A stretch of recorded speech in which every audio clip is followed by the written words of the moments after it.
Hello everyone, welcome to our YouTube channel RPSC bio academy. हम हमारी जो unit पढ़ रहे थे वो थी टेक्सोनोमी, और टेक्सोनोमी में हम पढ़ रहे थे फाइलम।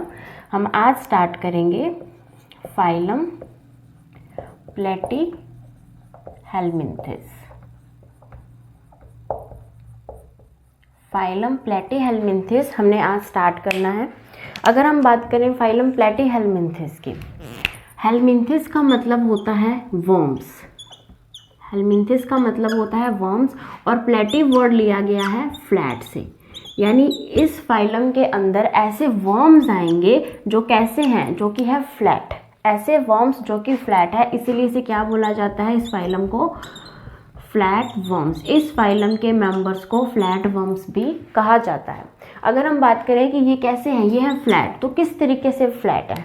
फ्लैट है ये डोर्सोवेंट्रली फ्लैट है। डोर्सोवेंट्रली फ्लैट का क्या मतलब है? अगर हम हमारी बॉडी को देखें तो ये जो हमारी साइड है ये है वेंट्रल साइड, और जो मेरी बैक साइड है ये है डोर्सल साइड, यानी डोर्सल और वेंट्रल, जैसे ये वेंट्रल है ये डोर्सल है, तो ये बिल्कुल फ्लैटेंड है। इस तरीके से जैसे एक टेप होती है, उसकी डोर्सल और वेंट्रल साइड बिल्कुल ये फ्लैटेंड होती है, तो उसी तरीके से ये कैसे हैं, डोर्सोवेंट्रली फ्लैटेंड एनिमल्स हैं।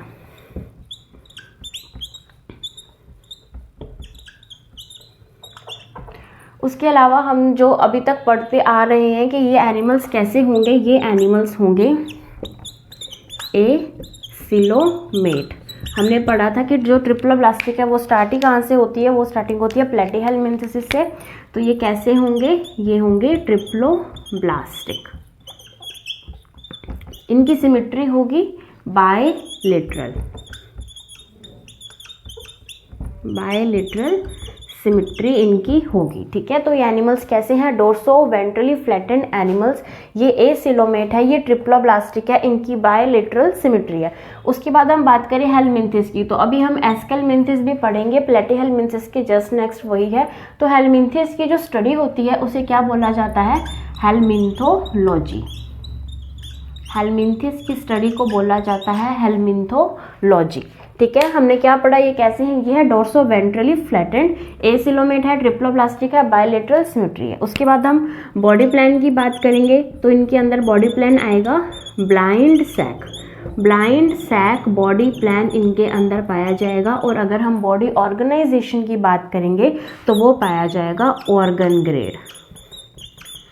ये हम पहले पढ़ चुके हैं ये सारी चीज़ें, organ grade of body organisation, ठीक है। तो हमने बात की प्लेटीहेलमिन्थेसिस की, फ्लैट वर्म्स हैं, इनकी जो बॉडी है वो किस तरीके से फ्लैटेंड होती है, डोर्सोवेंट्रली फ्लैटेंड होती है, एसिलोमेट है, ट्रिप्लोब्लास्टिक है, बायलेटरल सिमेट्री पाई जाती है।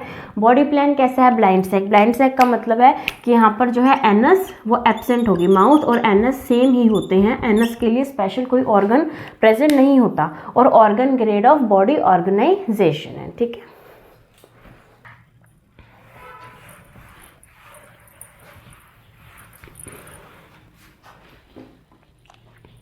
अगर हम इनके हैबिटेट की बात करें तो कुछ एनिमल्स ऐसे हैं जो कि कैसे हैं, एक्वेटिक। कुछ एनिमल्स तो एक्वेटिक है, जैसे कि हम बात कर सकते हैं प्लेनेरिया। प्लेनेरिया एक प्लेटीहेलमिन्थेस है जो कि कैसा है, जो कि है एक एक्वेटिक। और मोस्टली इसके अंदर जो एनिमल्स आते हैं वो कैसे होते हैं, वो होते हैं पैरासिटिक, यानी वो पैरासाइट की फॉर्म में होस्ट एनिमल्स के साथ रहते हैं। तो ये कैसे होंगे, पैरासिटिक। पैरासिटिक की बात करें तो यहाँ पर एक्टोपैरासाइट भी हो सकते हैं और एंडोपैरासाइट भी हो सकते हैं।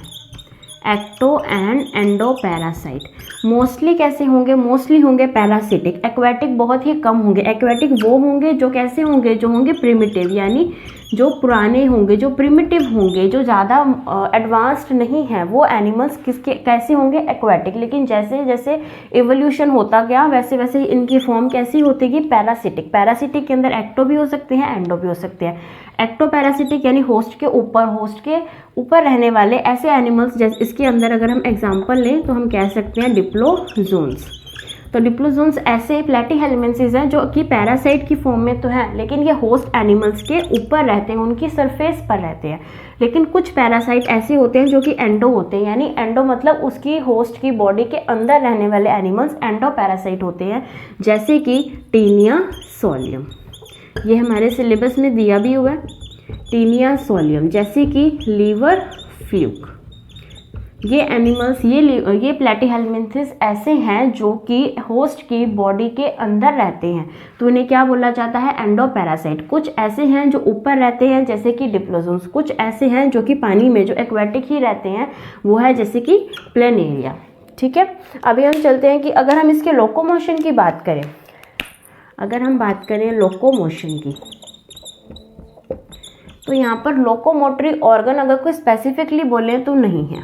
क्या नहीं है? यहाँ पर स्पेशल ऑर्गन्स नहीं है फॉर लोकोमोशन। लोकोमोशन के लिए ऑर्गन्स यहाँ पर प्रेजेंट नहीं है। तो लोकोमोशन कैसे होगा? लोकोमोशन करने के लिए यहाँ पर प्रेजेंट होंगे hooks and suckers. Hooks and suckers present होंगे। ये इसके अंदर लोकोमोशन में तो हम नहीं कह सकते कि हेल्प करते हैं, लेकिन ये क्या करते हैं कि किसी भी सरफेस से इनको चिपकाने के अंदर हेल्प करते हैं। जैसे हुक्स एंड सकर्स से ये इन स्ट्रक्चर से किसी भी चीज़ के साथ ये अपने आप को अटैच कर लेते हैं। तो ये कैसी स्ट्रक्चर्स होगी? ये होगी एडहेसिव स्ट्रक्चर्स। तो ये एडहेसिव स्ट्रक्चर्स इनके अंदर प्रेजेंट होती हैं, हुक्स प्रेजेंट होते हैं, सकर्स प्रेजेंट होते हैं। अगर हम बात करें टीनिया सोलियम की, तो टीनिया सोलियम के अंदर एक हुक प्रेजेंट होता है और 4 सकर्स प्रेजेंट होते हैं। किसके अंदर? टीनिया के अंदर। टीनिया के अंदर एक हुक और 4 सकर्स प्रेजेंट होते हैं। हम बात करें लीवर फ्लूक की, तो लीवर फ्लूक के अंदर हुक्स तो प्रेजेंट नहीं होते, लेकिन 2 सकर्स प्रेजेंट होते हैं। ठीक है, तो अभी हमने बात की इसके हैबिटेट की, इसके लोकोमोशन की, हुक्स एंड सकर्स की। अभी हम देखते हैं कि टीनिया और लीवर फ्लूक में किस तरीके से हुक्स एंड सकर्स प्रेजेंट होते हैं।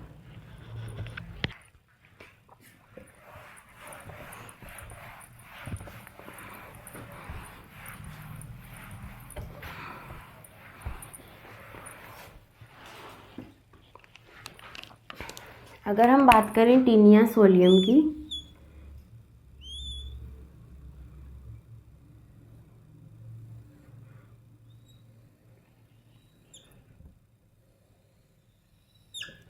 तो टीनिया सोलियम के अंदर यहाँ पर एक हुक प्रेजेंट होगा। हमने बात की थी एक हुक और 4 सकर्स। ये तो सकर्स किस तरीके से प्रेजेंट होंगे?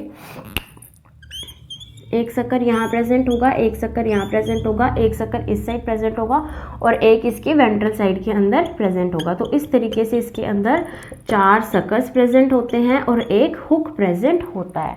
ठीक है, और यहाँ पर इसकी ये जो स्ट्रक्चर्स बनती है, इसके अंदर हम देखेंगे यहाँ पर फॉल्स सेगमेंटेशन पाई जाती है। तो यहाँ पर ये जो सेगमेंट्स बनते हैं, इन सेगमेंट्स को बोला जाता है प्रोग्लोटिड्स। अगर हमने ये किसकी बात की? ये बात की हमने टीनिया सोलियम की। अगर हम बात करें लीवर फ्लूक की,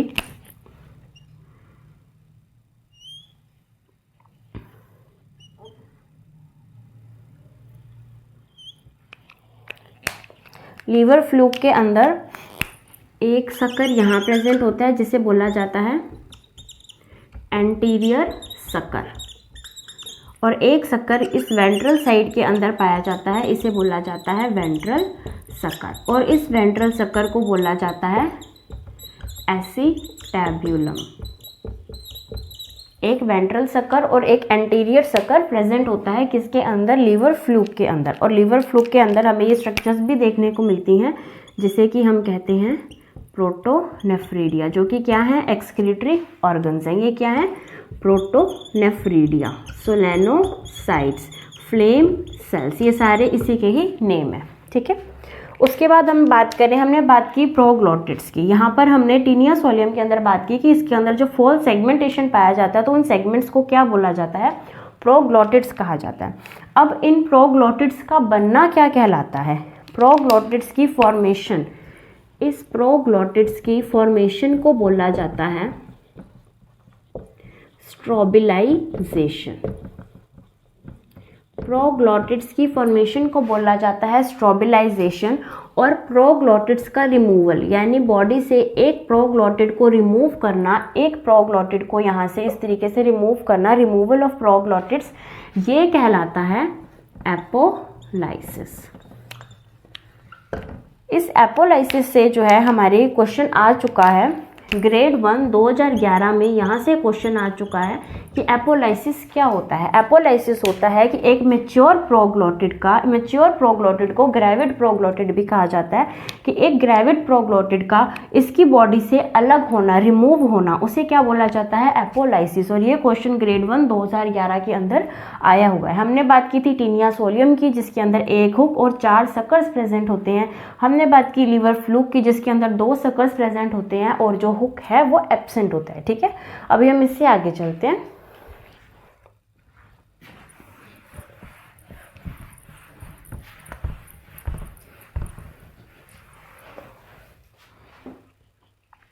अगर हम फिजियोलॉजी की बात करें तो इस फाइलम की फिजियोलॉजी के अंदर डाइजेशन की बात करें तो डाइजेशन यहाँ पर दोनों तरीके से हो सकता है, इंट्रा सेलुलर भी हो सकता है और एक्स्ट्रा सेलुलर भी होता है। कई एनिमल्स में इंट्रा सेलुलर होता है और कई एनिमल्स में एक्स्ट्रा सेलुलर डाइजेशन भी देखने को मिलता है। उसके बाद हम बात करें एलिमेंट्री कैनाल की।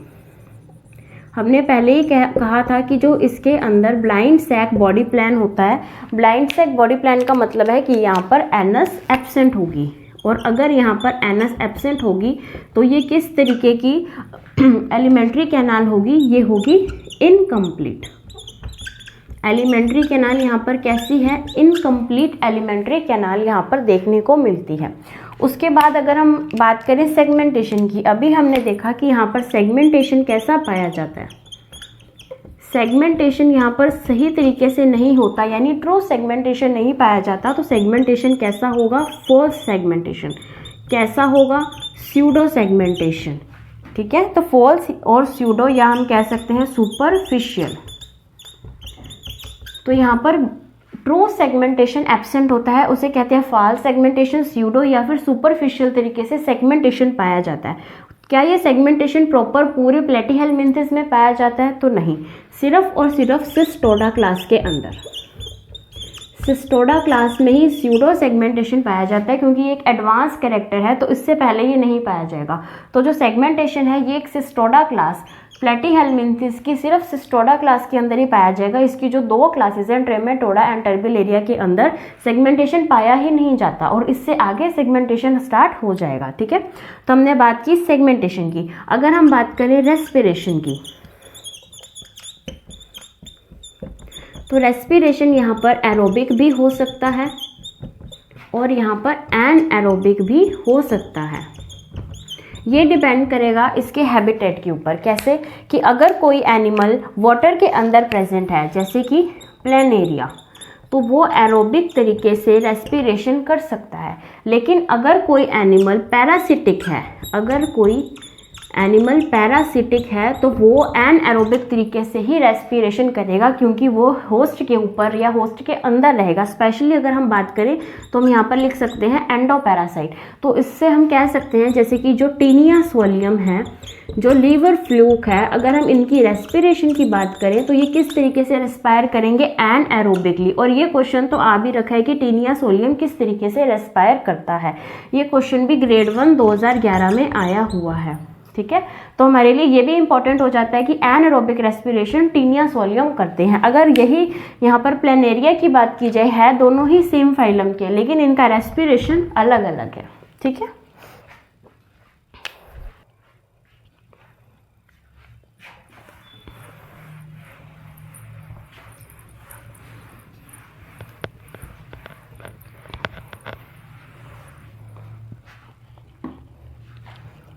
अगर हम बात करें सिविलाइजेशन, तो सिविलाइजेशन भी यहीं से स्टार्ट हुआ है। सिविलाइजेशन का मतलब होता है एक हेड हमें डिस्टिंग्विश रूप में दिख रहा है, एक हेड हमें अलग तरीके से दिख रहा है, हम पहचान सकते हैं कि ये इस एनिमल का हेड है। तो हेड का बनना ये क्या कहलाता है, सिविलाइजेशन। और सिविलाइजेशन कहाँ से स्टार्ट होता है, फाइलम प्लेटीहेलमिन्थेस से सिविलाइजेशन स्टार्ट होता है। ठीक है, उसके बाद हम बात करें सर्कुलेटरी सिस्टम के बारे में। तो सर्कुलेटरी सिस्टम अभी तक डेवलप नहीं हुआ है। तो सर्कुलेटरी सिस्टम कैसा होगा? एब्सेंट, सर्कुलेटरी सिस्टम नहीं पाया जाएगा। अगर हम बात करें एक्सक्रीटरी सिस्टम के बारे में, अगर हम बात करें एक्सक्रीटरी सिस्टम के बारे में, तो एक्सक्रीटरी सिस्टम में हमने पढ़ा था कि इनके अंदर स्पेशल ऑर्गन्स प्रेजेंट होते हैं जिन्हें क्या बोला जाता है? प्रोटोनेफ्रिडिया। और क्या बोलेंगे? सोलेनोसाइट्स। और क्या बोलेंगे? Flame cells. तो ये स्पेशलाइज्ड स्ट्रक्चर्स हैं एक्सक्रीटरी सिस्टम के अंदर, एक्सक्रीटरी ऑर्गन्स हैं जो कि प्लेटीहेल्मिन्थेस में पाई जाती हैं। अगर हम बात करें इन प्रोटोनेफ्रिडिया, सोलेनोसाइट्स या फ्लेम सेल्स की ऊपर, ठीक है, अगर हम इसकी स्ट्रक्चर को देखें तो इसकी स्ट्रक्चर कुछ इस तरीके से हमें देखने को मिलेंगी। अगर ये एक सोलेनोसाइट की स्ट्रक्चर है जिसके अंदर यहाँ पर एक्सक्रीटरी ग्लोब्यूल्स प्रेजेंट होंगे, बॉडी से यहाँ से एक्सक्रीटरी थिंग्स जो हैं, जो भी यूरिया है या अमोनिया है, वो यहाँ से इकट्ठा किया जाएगा और इन एक्सक्रीटरी ग्लोब्यूल्स से वो यहाँ पर बॉडी से बाहर निकाल दिया जाएगा। तो ये है फ्लेम सेल्स, प्रोटोनेफ्रिडिया या फिर सोलेनोसाइट्स, ठीक है। उसके बाद अगर हम बात करें एक्सक्रीटरी सिस्टम के अंदर, तो यहाँ पर कुछ एनिमल्स ऐसे हैं जो कि अमोनोटेलिक हैं, यानी अमोनिया रिलीज करेंगे। कुछ एनिमल्स ऐसे हैं जो कि कैसे, हमारे तरीके से यूरियोटेलिक, जो कि यूरिया रिलीज करेंगे। अमोनोटेलिक वही होंगे जो कैसे होंगे? एक्वेटिक। एक्वेटिक में हमने क्या पढ़ा? प्लेनेरिया। और यूरियोटेलिक वो होंगे जो कि बाकी सारे एक्वेटिक के अलावा जो भी पैरासाइट है वो सारे के सारे यूरियोटेलिक होंगे। जैसे कि हम कह सकते हैं टीनिया, जैसे कि हम कह सकते हैं लीवर फ्लूक, ये सारे के सारे कैसे होंगे? ये होंगे यूरियोटेलिक, ठीक है। उसके बाद हम आगे चलते हैं।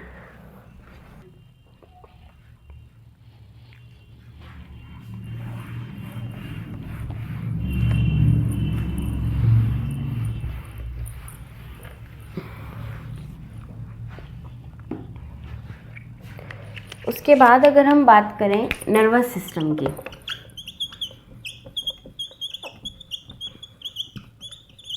तो नर्वस सिस्टम पीछे से और डेवलप्ड होगा। जैसे इसे पहले वाले फाइलम में पढ़ा था कि नर्वस सिस्टम नर्व नेट के फॉर्म में प्रेजेंट होगा, लेकिन यहाँ पर नर्वस सिस्टम एक लैडर लाइक फॉर्म में प्रेजेंट होगा, यानी सीढ़ी नुमा एक स्ट्रक्चर बनेगी नर्वस सिस्टम की। और नर्वस सिस्टम के अंदर यहाँ पर गैंग्लियंस भी प्रेजेंट होंगे और नर्व्स भी प्रेजेंट होंगी। गैंग्लियंस एंड नर्व्स दोनों चीज़ें प्रेजेंट होंगी नर्वस सिस्टम में। जैसे कि अगर हम यहाँ पर एक एनिमल की स्ट्रक्चर बनाएं,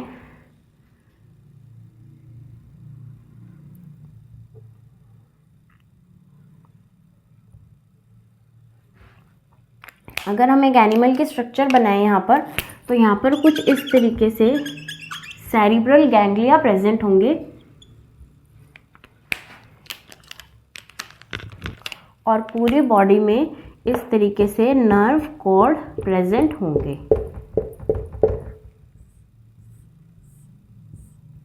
तो ये जो स्ट्रक्चर बनेगी ये कैसी बनेगी? एक सीढ़ी नुमा स्ट्रक्चर बनेगी, एक लैडर लाइक स्ट्रक्चर बनेगी। और इस गैंग्लियन से यहाँ पर क्या होंगी? नर्व्स निकलेंगी, यानी गैंग्लियंस भी होंगे और नर्व्स भी होंगी। और इस स्ट्रक्चर को किस तरीके से बोला जाता है? लैडर लाइक नर्वस सिस्टम, ठीक है। तो यहाँ पर ये जो निकली है ये क्या है? ये है नर्व्स,